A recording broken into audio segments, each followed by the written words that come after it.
편 37편 23절 24절 두 절인데 우리 한번 찾아서 같이 한번 읽도록 하겠습니다. 시편 37편 23절 24절입니다. 우리 같이 읽겠습니다. 여호와께서 사람의 걸음을 정하시고 그의 길을 기뻐하시나니 그는 넘어지나 아주 엎드러지지 아니함은 여호와께서 그의 손으로 붙드심이로다. 아멘. 한 번만 더 읽어볼까요? 23절부터 한 번 더 읽겠습니다. 시작. 여호와께서 사람의 걸음을 정하시고 그의 길을 기뻐하시나니 그는 넘어지나 아주 엎드러지지 아니함은 여호와께서 그의 손으로 붙드심이로다. 아멘. 누구나 다 좋아하는 말씀들이 있죠. 성경에 있는 말씀들이 다 귀하고 좋은 말씀이지만 늘 이렇게 외우고 싶고 암송하고 싶은 그런 말씀들이 많이 있습니다. 저도 그 말씀들 중에 한 말씀이 바로 오늘 본문의 말씀입니다. 오늘 본문을 보면 하나님께서 우리의 걸음을 정하시고 그리고 그 길, 그 걸음을 기뻐하신다, 이 말씀이 나옵니다. 저는 이 말씀을 읽을 때마다 늘 떠오르는 장면이 있습니다. 여러분, 어린아이가 이제 돌 전도를 해서 첫 걸음을 뗄 때의 모습 혹시 기억나십니까? 우리 아마 어르신들은 한 번쯤 다 경험이 있을 것이고 또 우리 미혼의 청년들도 어린아이들이나 조카를 본 적이 있을 겁니다. 그걸 한번 상상을 해 보십시오. 여러분, 어린아이가 이제 돌을 전도로 해서 이제 벽을 짚고 이렇게 일어나죠. 일어날 때도 놀랍지만 벽에서 손을 떼고 한 걸음 두 걸음 걸을 때에 부모들이 가만히 있을까요? 막 소리를 칠까요? 어떤 부모는 막 걷는다고 막 소리를 치기도 하고, 또 요즘 같으면 사진을 찍어서 동영상을 찍어서 할아버지 할머니에게 카톡으로 또 가족들에게 보내기도 합니다. 그래 모두가 그 아이가 이제 첫 걸음 뛰고 막 한 발 두 발 걷는 모습을 보고 모두가 기뻐하고 또 함께 한 번 더 축복하는 그런 시간을 가지죠. 마치 그런 모습을 연상케 하듯이 하나님이 우리의 걸음을 기뻐하신다. 단순하고 간단한 말씀이지만 묵상하면 얼마나 힘이 되고 기쁨의 말씀인지 모릅니다. 여러분, 올 한 해 우리의 발걸음이 한 걸음 한 걸음 우리 각자의 삶의 방향들이 다 있겠지만 우리의 모든 목표는 하나님 곁이죠. 그래서 우리의 모든 발걸음에 하나님이 은혜 주셔서 그 발걸음들이 하나님의 기쁨이 되는 그런 발걸음 되기를 먼저 주의 이름으로 축복합니다. 오늘 시편 37편을 잠시 보면 전통적으로 다윗의 노년 무렵에 기록된 것으로 추정을 합니다. 그러니까 노년의 시기니까 다윗의 그 삶을 보면 어떤 인생의 경륜 또 신앙의 연륜이 다 쌓인 그런 시점에 쓰여진 그런 신앙 고백시입니다. 특별히 23절에 보면 그는 넘어지나 아주 엎드러지지 아니함은 하나님이 그의 손으로 붙드시기 때문이다 라고 말씀합니다. 사실은 다윗의 자기의 인생을 고백하는 말이죠. 아주 넘어지나 아주 엎드러지지 아니함은 하나님이 붙들고 계시기 때문이다. 이것은 여러분 다윗의 삶의 고백이죠. 여러분, 다윗이 골리앗을 무찌른 이후에 사울 왕의 미움을 받아 도망다닌 사실을 우리는 다 압니다. 그때 나이가 정확하게는 모르지만 10대 빠르면 중반 또 10대 후반 정도로 학자들은 20살이 채 되지 않았을 것이다 봅니다. 여러분, 그가 한 일 뭐 있습니까? 나쁜 짓을 했습니까? 가장 하나님을 욕하는 골리앗을 무찌른 것밖에 없죠. 그 10대 중후반의 청소년이 한 나라의 왕에게 미움을 받아 10년 이상의 세월을 도망다니는 신세, 참 혹독한 훈련을 받았죠. 그가 왕이 된 이후에도 이런저런 아픔과 배신, 힘든 일이 한두 가지가 아니었죠. 그런데 그는 아예 엎드러지지 않았다라고 고백합니다. 넘어지기도 했지만 엎드러지지 않았다. 여러분 시편을 보면 그의 고통, 고뇌, 번뇌, 우울증 걸린 사람과 같은 그의 하소연, 시편을 읽어보면 얼마나 고통의 세월을 살았는지를 우리가 어느 정도는 짐작할 수 있죠.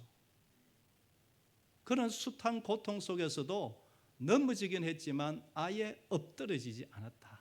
아예 쓰러지지 않았다. 왜? 하나님이 붙들고 계셨기 때문이다 라고 고백하는 것입니다. 이 고백이 올 한 해도 12월 달 말에 송구영신 때 저와 여러분 고백이 되기를 진심으로 소망합니다. 지금은 불안하고 뭔가 막 안 잡히는 것 같고 새해가 되었는데 왜 이렇게 답답하나 하지만 믿음으로 걸어가고 이 말씀 붙들고 걸어가면 우리도 연말에 또 인생의 연말에 하나님이 나를 붙들고 계셨다 고백할 줄 믿습니다. 그래서 오늘도 1월 달이기 때문에 어떤 말씀 붙들고 새해를 다시 한번 출발할까 이런 말씀으로 오늘 말씀을 받기를 원합니다. 오늘 말씀을 한번 교훈을 살펴보겠는데요. 첫째로 하나님이 나의 걸음을 직접 인도하신다는 사실을 다시 한번 기억하시고 믿으시기를 바랍니다. 하나님이 저를 붙들고 계시고 하나님이 여러분의 걸음을 직접 인도하고 계신다는 것을 믿어야 합니다. 23절에 보면 여호와께서 사람의 걸음을 정하시고, 정하시다라는 이 말은 견고하게 세우다, 방향을 정하다 이 말입니다. 하나님이 직접 나의 걸음, 인생의 방향을 정하시고 견고하게 세우신다. 이 믿음이 있어야 합니다. 내가 걸어가는 것 같고 내가 계획시하는 것 같지만 적어도 성령을 받은 믿음의 사람, 기도하는 사람은 하나님이 정하시고 견고하게 하신다. 우리의 걸음만이 아니죠. 이 다윗의 고백은 우리의 이 지금의 현실의 걸음만이 아니라 아예 출생부터 하나님이 그렇게 하셨다라고 고백하는 것입니다. 다윗은 자신의 출생까지도 하나님이 직접 주관하셨음을 고백합니다. 시편 22편 9절 말씀 우리 다 같이 한번 읽어볼까요? 시작. 오직 주께서 나를 모태에서 나오게 하시고 내 어머니의 젖을 먹을 때에 의지하게 하셨나이다. 내가 날 때부터 주께 맡긴 바 되었고 모태에서 나올 때부터 주는 나의 하나님이 되셨나이다. 하나님이 나를 모태에 나오게 하시고 그때부터 주는 나의 하나님이십니다. 사도 바울의 말로 이렇게 바꾸면 출생만도 아니죠. 태초부터 창세전에 하나님이 나를 계획하시고 때가 되어서 나의 어머니를 통하여 나를 이 땅에 태어나게 하셨다. 사실은 엄청난 고백이죠. 세상 사람들이 이해하지 못하는 고백 아닙니까? 저와 여러분의 출생이 그냥 우연이 아니라 하나님의 계획 속에 창세전부터 있었고 때가 되어 어머니를 통하여 우리를 지금 이 시대에 이 땅에 보내어 주신 줄 믿습니다. 그러니 나의 걸음 한 걸음 한 걸음 남이야 뭐라고 하든지 잘하든지 못하든지 적어도 믿음이 있다면 나의 걸음 걸음은 하나님이 세우시고 하나님이 인도하신다. 이 믿음이 있어야 합니다. 물론 내 마음대로 살 때도 있고 내가 하고 싶은 대로 할 때도 있죠. 내 마음대로 하다가 잘 될 때도 있지만 어떨 때는 비바람을 만나기도 하고 풍랑을 만나서 좌초되기도 하고 고통의 세월을 보내는 시간도 있을 수가 있죠. 그러나 그럼에도 불구하고 나의 모든 인생의 방향, 그 방향 키는 하나님이 붙들고 계신다. 내가 운전하는 것 같지만 내가 운전하는 것 아니요 하나님이 내 인생의 운전대를 붙들고 계신다. 그래서 솔로몬은 이 사실을 알고 뒤늦게 고백하죠. 잠언 16장 9절에 사람이 마음으로 자기의 길을 계획할지라도 그 걸음을 인도하시는 이는 여호와시니라. 하나님이 우리의 걸음을 붙들고 계신다 이 말씀이죠. 그러므로 여러분, 올해를 시작하면서 우리가 이 말씀을 다시 한번 붙들기를 원합니다. 나의 걸음은 내가 걸어가는 것 같지만 모든 방향은 하나님이 붙들고 계신다. 하나님이 주관하신다. 이 믿음을 가진 그 사람의 그 걸음은 가장 안전한 길이 될 것이고 가장 열매가 풍성한 길이 될 줄 믿습니다. 그러므로 사랑 여러분, 저와 여러분들에게 성령이 주시는 말씀은 수시로 올라오는 내 고집, 내 욕망, 내 야심, 내 야망대로 살려고 하지 마라. 순간순간 하나님의 뜻을 묻고 큰 일이든 작은 일이든 특별히 큰 일은 하나님이 무엇을 원하시나, 하나님이 원하시는 걸음을 살피면서 살자.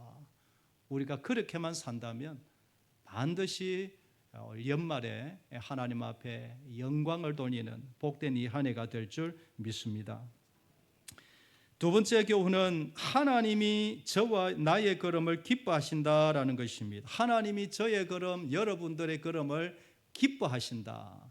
오늘도 우리 교회로 한 걸음 한 걸음 걸어오셨죠. 차를 타고 오셨어도 계단을 한 걸음 한 걸음 올라오셨는데 그 모든 걸음을 기뻐하신다는 것 여러분 다시 한번 기억하시고 믿으시기를 바랍니다. 그의 길을 기뻐하시나니 23절에 하나님이 우리의 걸음을 정하시고 억지로 끌고 가는 것이 아니라 기뻐하신다. 제가 청년 때 이 말씀을 얼핏 이런 비슷한 말씀을 들었을 때에 그때는 말씀을 믿기는 믿지만 이해가 다 되지를 않았습니다.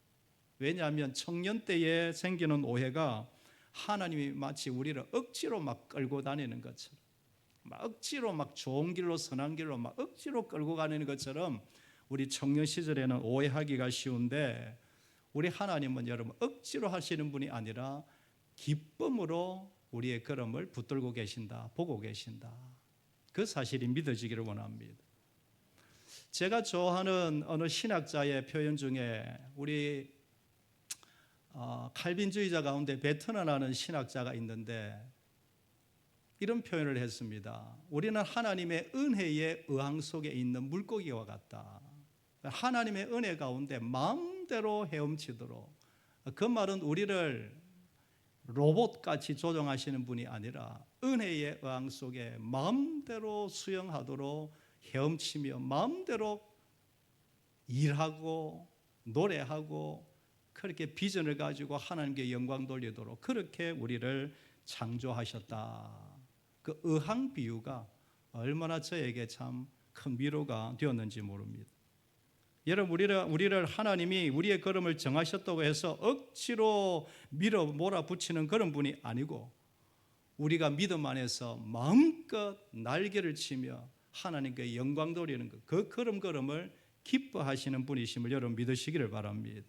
하나님이 기뻐하신다 이 말은 하나님이 우리의 걸음을 응원하시고 격려하시고 마치 어린아이가 한 걸음 한 걸음 뛸 때 할아버지 할머니들이 가만히 있습니까? 아이고 잘한다, 아이고 잘한다, 아이고 그럼 넘어지면 아이고 마치 그런 모습과 같이 우리의 걸음을 기뻐하시며 응원하시고 격려하신다는 것 여러분 머리에 그리고 믿음을 가지게 되기를 소망합니다.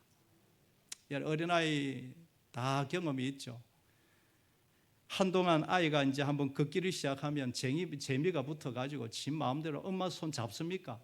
안 잡죠. 지 마음대로 걸어 다니죠. 넘어지기도 하고 풀밭에 뒹굴기도 합니다. 그 모습을 보면서 부모님은 한없이 아이를 또 기뻐하죠. 그런데 부모님이 어린 아이를 꽉 손을 잡고 꽉 당길 때가 있습니다. 언제입니까? 위험할 때죠. 차가 확 지나갈 때, 무슨 강아지가 한 마리 막 그냥 옆으로 확 달려올 때, 그때는 어김없이 낚아채죠. 아이는 원인을 모르죠. 그 외에는 마음대로 막 걸어다니고 뛰어다니도록 하는 것이 부모의 마음 아니겠습니까? 하나님도 마찬가지입니다. 왜 막으실까요? 왜 일이 터질까요? 오늘도 어느 목사님 전화를 받았는데 하여튼 큰 일이 2개 일어났더라고요. 자세히는 말씀 못 드리지만 여기에 암이 생기고 또 저 사람이 암이 생기고 이런 이야기를 들었는데 왜 그런 일을 주실까요? 우리는 지금은 다 모르지만 뭔가를 막기 위해서가 아니겠는가? 위험하니까 뭔가를 막기 위해서 신호를 보내시는 것이 아닌가? 그렇게 서로 대화하고 전화를 끊었습니다. 사랑하는 여러분, 중요한 것은 하나님이 저와 여러분의 모든 발걸음을 기뻐하신다는 것 다시 한번 믿으시기를 주의 이름으로 축복합니다. 나를 기뻐하신다. 나를 기뻐한다 그러면 스바냐 3장 17절 말씀이 기억이 나죠. 스바냐 말씀 우리 다 같이 한번 읽어볼까요? 시작. 너의 하나님 여호와가 너의 가운데 계시니 그는 구원을 베푸실 전능자이시라. 그가 너로 말미암아 기쁨을 이기지 못하시며 너를 잠잠히 사랑하시며 너로 말미암아 즐거이 부르며 기뻐하시리라 하리라. 새해를 출발하면서 저와 우리가 꼭 붙들 말씀, 하나님이 나의 걸음 지금 이 걸어가는 이 걸음 하나님이 기뻐 보고 계신다. 격려하시고 응원하시고 축복하고 계신다. 이 사실을 여러분 믿으시기를 바랍니다. 그러므로 이 사실을 믿는 저와 여러분이 할 일은 무엇입니까? 그렇다면 이 사실을 믿는다면 우리가 해야 될 일이 무엇입니까? 하나님을 더 사랑하고 더 신뢰하는 것인 줄 믿습니다. 하나님을 더 신뢰하는 것입니다. 하나님 제가 믿습니다. 하나님 더 사랑합니다. 이것이죠. 잠언 3장 5절 6절도 우리 다 같이 한번 읽어보겠습니다. 시작. 너는 마음을 다하여 여호와를 신뢰하고 내 명철을 의지하지 말라. 너는 범사의 그를 인정하라. 그리하면 내 길을 지도하시리라. 어떻게 하면 12월에 가서 하나님 감사합니다. 부족하지만 영광의 길을 잘 걸어왔습니다라고 고백할까요?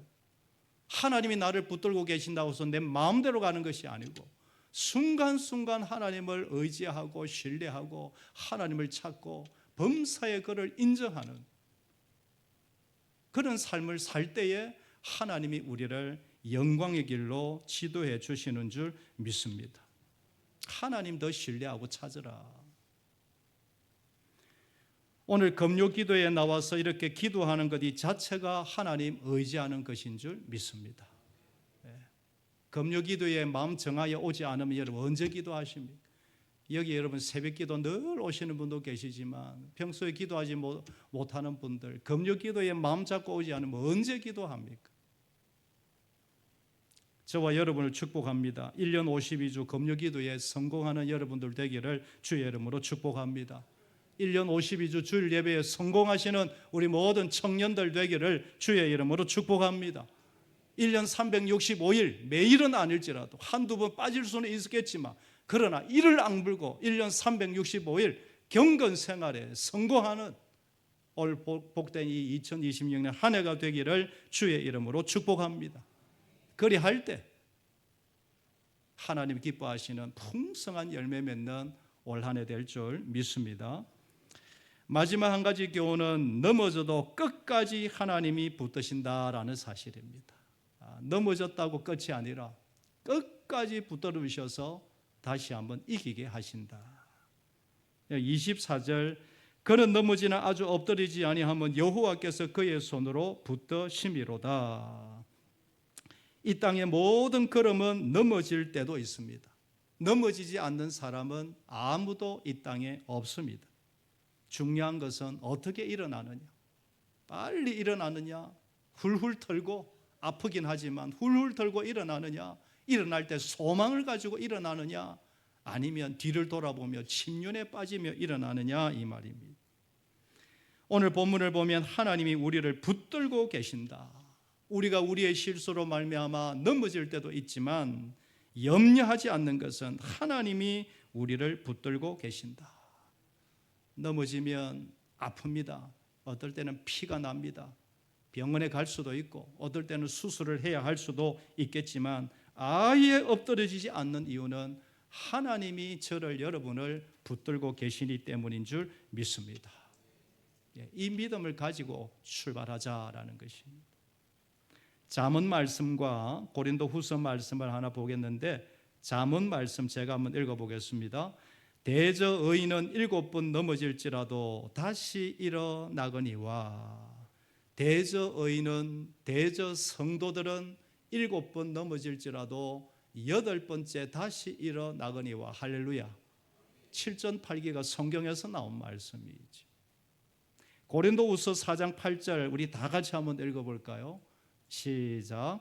우리가 사방으로 우겨쌈을 당하여도 쌓이지 아니하며 답답한 일을 당하여도 낙심하지 아니하며 박해를 받아도 버림받지 아니하며 거꾸로 떨림을 당하여도 망하지 아니하고 우리가 항상 예수의 죽음을 몸에 짊어짐은 예수의 생명이 또한 우리 몸에 나타나게 하려 함이라. 아멘. 다른 목적이 아닙니다. 예수의 생명이 우리에게서 나타나 하나님께 영광이 되게 하시려고. 여러분, 이 고린도후서 4장 8절의 말씀 은혜가 이미 저와 여러분에게 있다는 사실을 여러분 기억하시고 믿으시기를 바랍니다. 우리가 늘 기도합니다. 하나님, 올 한 해 실수 없게 하시고 실패가 없게 하시고 우리의 걸음에 풍성한 열매가 맺히게 하여 주옵소서. 물론 그렇게 되기를 기도하고 그렇게 되기를 진심으로 축복합니다. 그러나 혹시 나의 실수로 넘어진다 할지라도 이 말씀 기억합시다. 하나님은 결코 저를, 여러분을 놓지 아니하신다는 사실입니다. 어떨 때는 내가 하나님의 손을 뿌리칠 때가 있습니다. 어떨 때는 기도할 힘도 없고 예배할 믿음도 잃어버린 것 같고 내가 하나님을 놓쳐버린 것 같지만, 그러나 결코 하나님은 저의 손을, 여러분의 손을 놓지 아니하신다는 것, 한 번 더 기억하기를 원합니다. 그래서 잡아채기 전에 얼른 하나님 손을 잡는 그런 은혜가 우리에게 있기를 원합니다. 여러분, 히브리서 13장 5절 우리 다 같이 한번 읽어볼까요? 시작. 그가 친히 말씀하시기를 내가 결코 너희를 버리지 아니하고 너희를 떠나지 아니하리라 하셨느니라. 아멘. 내가 결코 너희를 버리지 아니하고 너희를 떠나지 아니하리라.